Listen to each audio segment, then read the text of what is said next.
Assalamualaikum warahmatullahi wabarakatuh. Selamat pagi anak-anak semuanya. Baiklah, sebelum memulai pembelajaran kita pada hari ini, marilah kita berdoa terlebih dahulu ya. Bismillahirrahmanirrahim. Rabbi zidni ilman warzuqni fahman birahmatika ya arhamar rahimin. Amin. Anak-anak, hari ini kita akan belajar tema 3, subtema 1, pembelajaran 2 dan 3, yaitu dengan tugasku sehari-hari. Nah, kita masih membahas tentang tugasku sehari-hari, yaitu tugas di rumah. Berbagi tugas di rumah. Coba kalian buka buku kalian pada halaman 14. Bacalah teks berikut. Udara Ahad pagi terasa segar. Ibu membuka jendela rumah. Setelah sholat subuh dan mengaji, Salman melaksanakan tugas rumahnya, yaitu menyapu halaman. Untuk menjaga kebersihan di rumah, keluarga Salman melakukan kerjasama. Mereka berbagi tugas agar pekerjaan cepat selesai. Hasil kerjasama itu adalah semakin asri dan nyamannya rumah Salman. Semakin asri yaitu semakin indah. Pepohonan yang ada di rumah Salman menambah segarnya udara pagi. Terdengar pula gemericik air dari kolam ikan buatan ayah. Kamu pun dapat berbagi tugas dengan anggota keluarga di rumah. Jadi, tidak hanya keluarga Salman yang dapat berbagi tugas di rumah. Kalian juga bisa berbagi tugas di rumah. Banyak hal yang dapat kalian lakukan di rumah, misalnya membantu ibu, menyapu halaman, mencuci piring, memasak, seperti itu. Baiklah, dari bacaan teks di atas, bacaan teks yang berjudul berbagi tugas di rumah, kalian dapat mengetahui kegiatan apa yang dapat dilakukan Salman yang sesuai dengan pengamalan sila pertama dan sila kedua Pancasila. Nah, pengamalan sila pertama, sila Pancasila yang sesuai dengan teks berbagi tugas di rumah.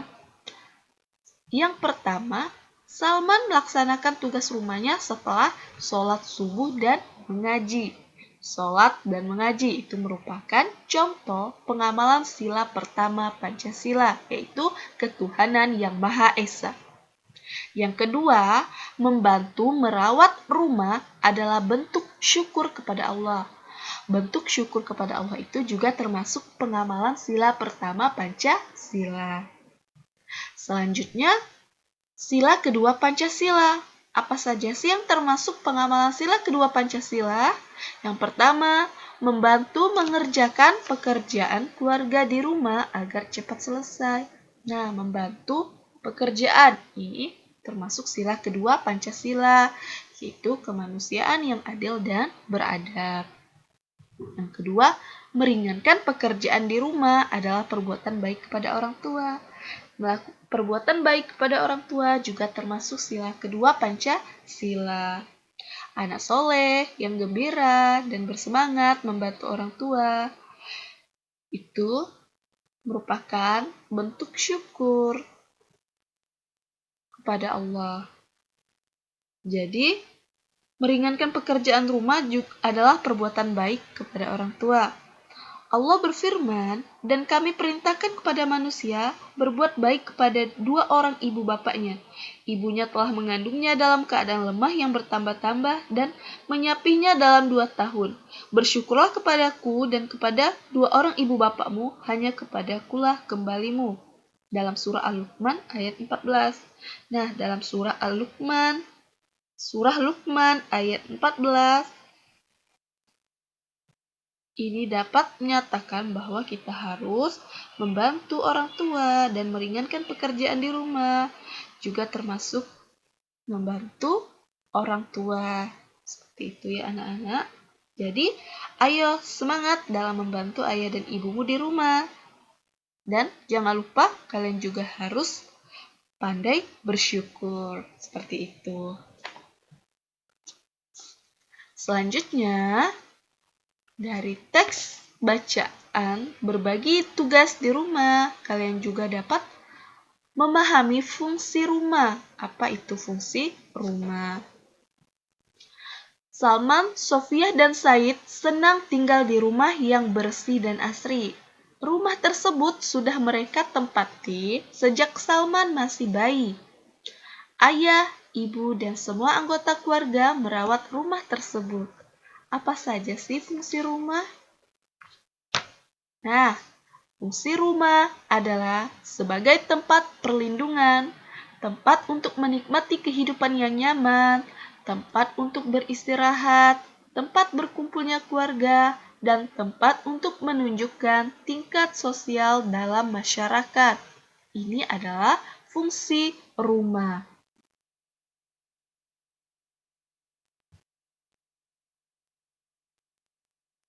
Selanjutnya, mengelompokkan pembagian tugas di rumah berdasarkan jenis kelamin. Saat kerja bakti di rumah Salman, ada pembagian tugas antara ayah, ibu, Salman, dan Sofia. Pembagian tugas itu dapat memperhatikan tenaga yang dibutuhkan untuk melakukan suatu pekerjaan.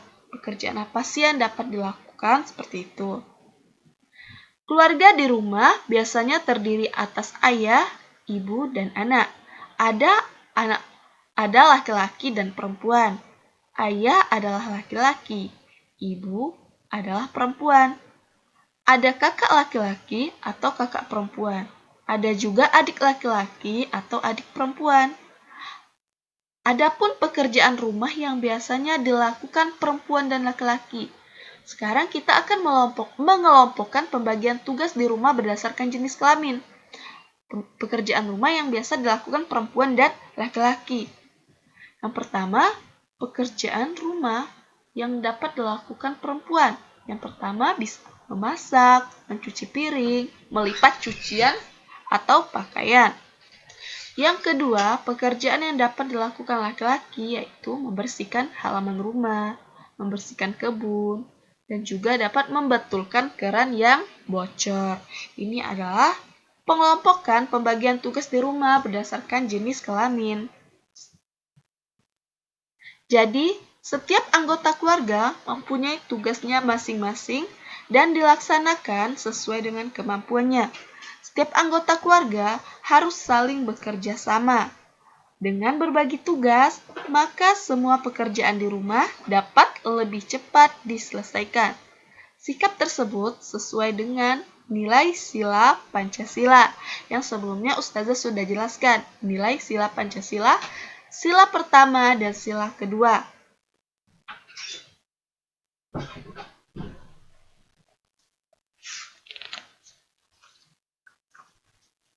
Selanjutnya, coba kalian baca teks di bawah ini yang berjudul Celengan Sofia Pecah pada halaman 19.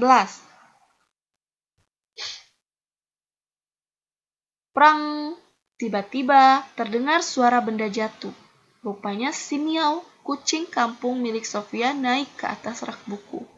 Miau menyenggol celengan tanah liat Sofia. Celengan Sofia pecah dan uangnya berantakan di lantai.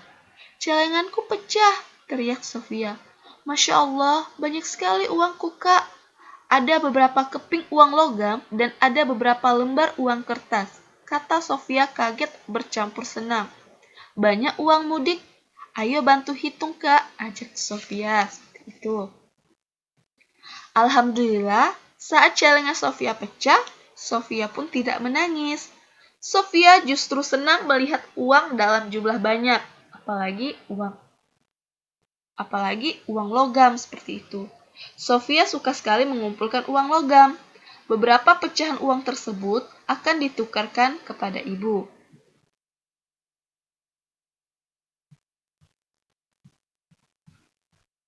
Coba kalian amati gambar berikut ini. Apakah pecahan uang sebelah kanan dan kiri sama nilainya?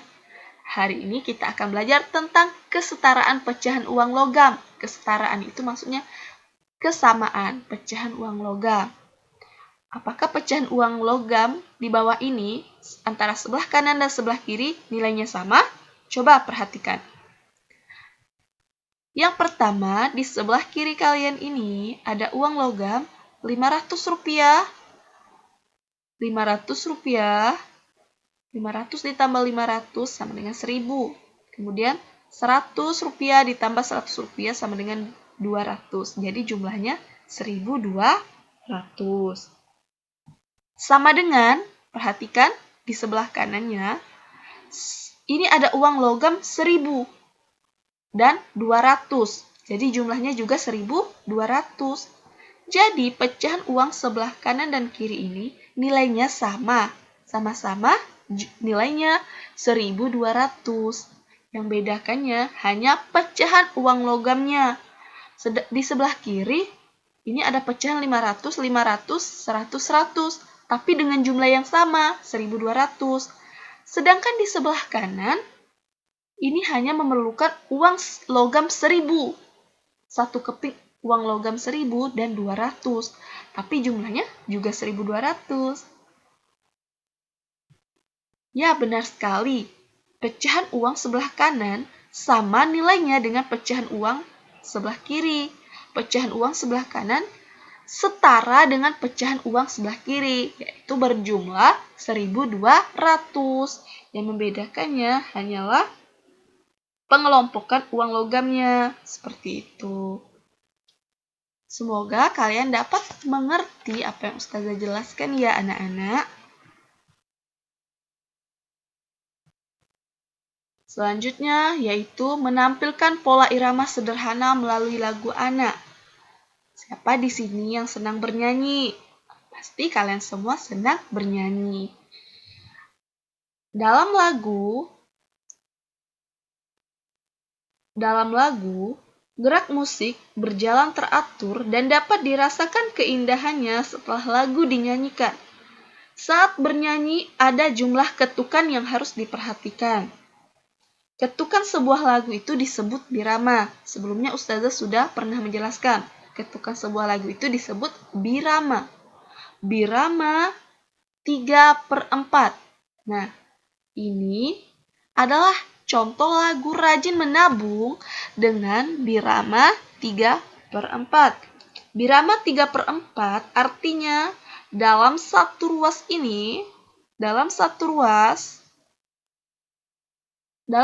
ruas birama ada 3 ketukan.